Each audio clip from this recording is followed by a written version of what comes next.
اسرائیل میں ایک شخص اپنی بیوی کی قبر پر 5 سال تک بیٹھا رہا۔ اس کی بیوی جب اس قبر سے نکل آئی تو اس نے اپنے شوہر کے ساتھ کیا کیا، اس ویڈیو میں اس واقعے کی مکمل تفصیل جانتے ہیں۔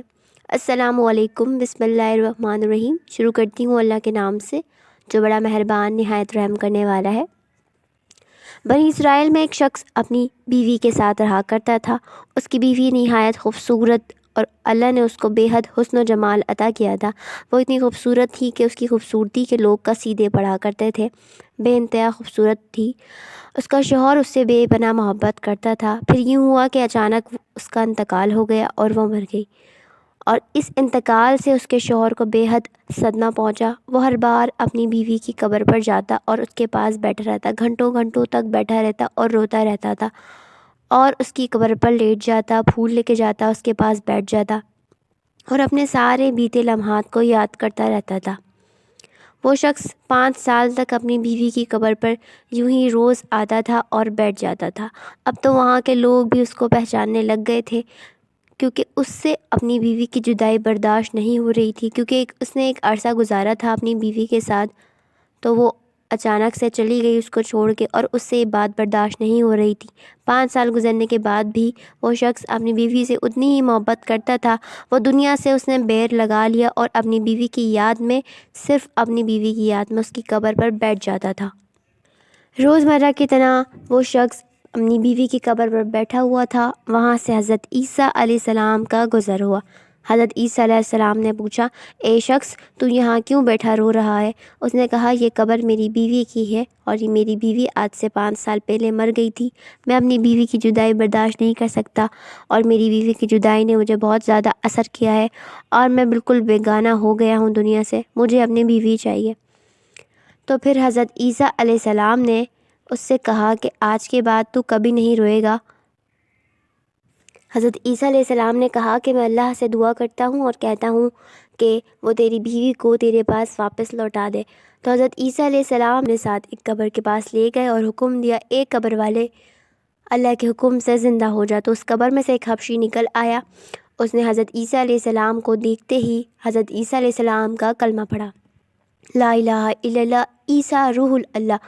یہ کہتے ہی جیسے ہی اس بنی اسرائیل کے شخص نے اس کو غور سے دیکھا تو اس کے منہ سے آگ نکل رہی تھی۔ حضرت عیسیٰ علیہ السلام نے پوچھا کہ یہ تمہارے منہ سے آگ کیوں نکل رہی؟ اس نے کہا، میں اس منہ سے لوگوں کو گالیاں دیا کرتا تھا، ان کے بارے میں بری باتیں کیا کرتا تھا، ان کی بہن بیٹیوں پر الزام لگایا کرتا تھا، اس لیے اللہ تعالیٰ نے مجھے یہ عذاب دیا ہے۔ یہ کہنے کے بعد وہ حبشی شخص حضرت عیسیٰ علیہ السلام کے سامنے سر جھکا کر کھڑا ہو گیا۔ تو بنی اسرائیل کا وہ شخص کہنے لگا، عیسیٰ علیہ السلام، یہ میری وہ بیوی نہیں ہے؟ تو حضرت عیسیٰ علیہ السلام نے کہا، ہاں میں جانتا ہوں۔ حضرت عیسیٰ علیہ السلام نے دوبارہ حکم دیا، اللہ کے حکم سے دوبارہ قبر میں لیٹ جا۔ تو وہ حبشی اپنی جگہ پر واپس لیٹ گیا۔ اس کے بعد حضرت عیسیٰ علیہ السلام اس کی بیوی کی قبر کے پاس گئے اور حکم دیا، اے قبر والے، اللہ تعالیٰ کے حکم سے زندہ ہو جا۔ تو وہ زندہ ہو گئی اور اٹھ کے کھڑی ہو گئی۔ اس نے حضرت عیسیٰ علیہ السلام کا کوئی کلمہ مبارک نہیں پڑھا۔ شوہر اپنی بیوی کو دیکھ کر اتنا خوش ہوا کہ وہ خوشی کے مارے جھوم اٹھنے لگا، اور وہ بے حد خوش ہو کے حضرت عیسیٰ علیہ السلام کا شکریہ ادا کرتا ہے اور اپنی بیوی کو اپنے ساتھ لے جاتا ہے۔ راستے میں چلتے چلتے وہ تھک جاتا ہے، وہ کئی دنوں سے نہیں سویا تھا۔ وہ اپنی بیوی کو کہتا ہے، ہم کچھ دیر راستے میں ہی آرام کر لیتے ہیں۔ وہ یہ کہہ کر اپنی بیوی کے کندھے پر سر رکھ کر لیٹ جاتا ہے۔ یوں کچھ دیر گزرتی ہے اور وہاں سے ایک شاہی سواری گزرتی ہے جس پر ایک خوبصورت شہزادہ سوار تھا۔ جیسے ہی اس کی بیوی اس خوبصورت شہزادے کو دیکھتی ہے تو وہ اس پر عاشق ہو جاتی ہے۔ وہ شہزادہ اس کو دیکھتا ہے، اس کی بیوی کو، تو وہ بھی اس پر عاشق ہو جاتا ہے، کیونکہ اللہ تعالیٰ نے بے شمار خوبصورتی، حسن و جمال اس کی بیوی کو عطا کیا تھا کہ کوئی بھی دیکھتے ہی اس کو برگزیدہ ہو جاتا تھا اس کا۔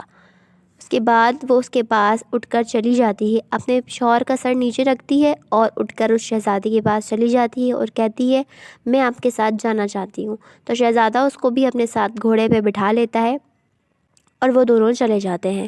اس کے بعد جیسے ہی اس بنی اسرائیل کے شخص کی آنکھ کھلتی ہے اور وہ دیکھتا ہے اپنی بیوی نے، وہ ادھر ادھر بہت ڈھونڈتا ہے۔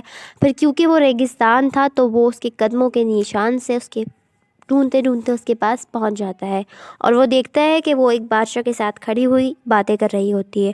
تو اس بادشاہ کے ساتھ جا کے اس کو کہتا ہے کہ یہ میری بیوی ہے۔ وہ کہتا ہے یہ تمہاری بیوی نہیں، یہ تو میری لونڈی ہے۔ تو کہتے ہیں اس سے پوچھ لو۔ تو وہ عورت اپنے شوہر کو کہتی ہے کہ میں تمہاری بیوی نہیں ہوں، میں ان کی غلام، میں ان کی لونڈی ہوں، میں تمہاری کچھ نہیں لگتی۔ تو یہ کہہ کر ان تینوں کی آپس میں لڑائی ہونے لگتی ہے اور لڑائی ہو رہی ہوتی ہے کہ وہاں سے حضرت عیسیٰ علیہ السلام کا گزر ہوتا ہے۔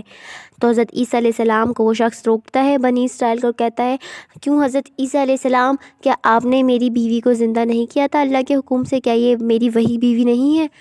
تو حضرت عیسیٰ علیہ السلام اس عورت سے پوچھتے ہیں کیا یہ تمہارا شوہر نہیں ہے؟ وہ کہتی نہیں، یہ میرا شوہر نہیں ہے، میرا اس سے کوئی تعلق بھی نہیں ہے، میں ان کی جو ہے زوجہ بننا چاہتی ہوں اور میں ان کی لونڈی اور میں ان کی غلام ہوں۔ تو حضرت عیسیٰ علیہ السلام کہتے ہیں اے بدکار عورت، پھر کہتے ہیں اللہ کے حکم سے تو دوبارہ زمین کے اندر چلی جا۔ وہ دوبارہ اللہ کے حکم سے زمین کے اندر چلی جاتی ہے اور مر جاتی ہے۔ تو اس واقعے سے آپ کو کیا سبق ملتا ہے؟ وہ عورت جو کلمہ پڑھتے ہوئے مری تھی، وہ کلمہ پڑھتے ہوئے نہیں اٹھی، اور وہ شخص جو بنا کلمے کے مرا تھا، وہ شخص کلمہ پڑھتے ہوئے، وہ حبشی کلمہ پڑھتے ہوئے اللہ تعالیٰ کا اٹھا تھا۔ وہ بدکار اٹھی، جب وہ اٹھی تو بدکاریاں کرنے لگی، اٹھی تو وہ بدکاریاں کرنے لگی، اور وہ شخص اتنا بدکار تھا اس کو اپنی غلطی کا احساس بھی ہو گیا۔ اسی طرح ایک واقعہ ہے کہ ایک شخص اللہ تعالیٰ کی بے حد عبادت کیا کرتا تھا اور وہ بہت اللہ کا جو ہے عبادت گزار بندہ تھا۔ ایک روز وہ عبادت کر رہا ہوتا ہے، تہجد کی نماز پڑھ رہا ہوتا ہے، تو اس کے پاس شیطان آتا ہے اور کہنے لگتا ہے تو ہر وقت اللہ اللہ اللہ اللہ کرتا رہتا ہے، کیا اللہ کی طرف سے کبھی تجھے کوئی جواب آیا؟ تو وہ سوچ میں پڑ جاتا ہے اور کہتا ہے نہیں، اللہ کی طرف سے مجھے کوئی جواب نہیں آیا۔ تو شیطان کہتا ہے کیا ہی فائدہ ہوا تیرا اتنا اللہ اللہ کرنے کا، اس سے بہتر تو اپنی میٹھی نیند کر لے جب اللہ تیری بات سنتا ہی نہیں ہے۔ تو وہ اس کی بات کچھ دیر سوچتا ہے، وہ کہتا ہے ہاں شاید یہ ٹھیک کہہ رہا ہے۔ وہ جانماز کو اٹھاتا ہے، مصلے کو اٹھاتا ہے اور ایک سائڈ پر رکھ کر سو جاتا ہے۔ وہ جیسے ہی سو جاتا ہے اس کے خواب میں ایک نورانی چہرہ آتا ہے اور کہتا ہے کہ اے شخص، تو نے اپنی جانماز لپیٹ کر کیوں رکھ دی؟ وہ کہتا ہے میں ہر وقت اللہ اللہ کرتا تھا، تو شیطان نے مجھے کہا کہ تیرا اللہ تجھے جواب کیوں نہیں دیتا؟ تو وہاں سے ارشاد ہوا کہ تو ایک بار جو اللہ کرتا ہے، پھر جب تو دوبارہ اللہ کرتا ہے، اس کا مطلب کہ پہلی بار تیرے اللہ تیرے خدا نے تیری بات سن لی ہے، جب ہی تجھے موقع دیا کہ تو اور لذت کے ساتھ اور محبت کے ساتھ تو اس کا نام دوبارہ پکار سکے، کیونکہ اللہ تعالیٰ جب کسی شخص سے ناراض ہوتا ہے تو وہ اس سے روٹی نہیں چھینتا، مگر ہاں جب اللہ کسی شخص سے ناراض ہوتا ہے تو اس سے وہ سجدوں کی توفیق ضرور چھین لیتا ہے۔ اور آپ لوگ کیا کہتے ہیں کہ آپ کو وقت نہیں ملا، آپ نے نماز نہیں پڑھی؟ نہیں، آپ کو اللہ نے اس قابل ہی نہیں سمجھا کہ آپ اس کے آگے سجدہ ریز ہو سکے۔ تو اگر کوئی شخص نماز پڑھتا ہے تو اس میں اس کی بھلائی نہیں کہ وہ نماز پڑھتا ہے، اس میں اللہ نے اس کو توفیق عطا فرمائی ہے، اس لیے وہ نماز پڑھتا ہے۔ بے شک اللہ ہر چیز پر قادر ہے اور اللہ جو چاہے وہ کرتا ہے۔ اللہ کے 99 ناموں میں سے کوئی ایک نام کمنٹ باکس میں ضرور ٹائپ کریں۔ ملتے ہیں نیکسٹ ویڈیو میں، جب تک اپنا خیال رکھیں۔ اللہ حافظ۔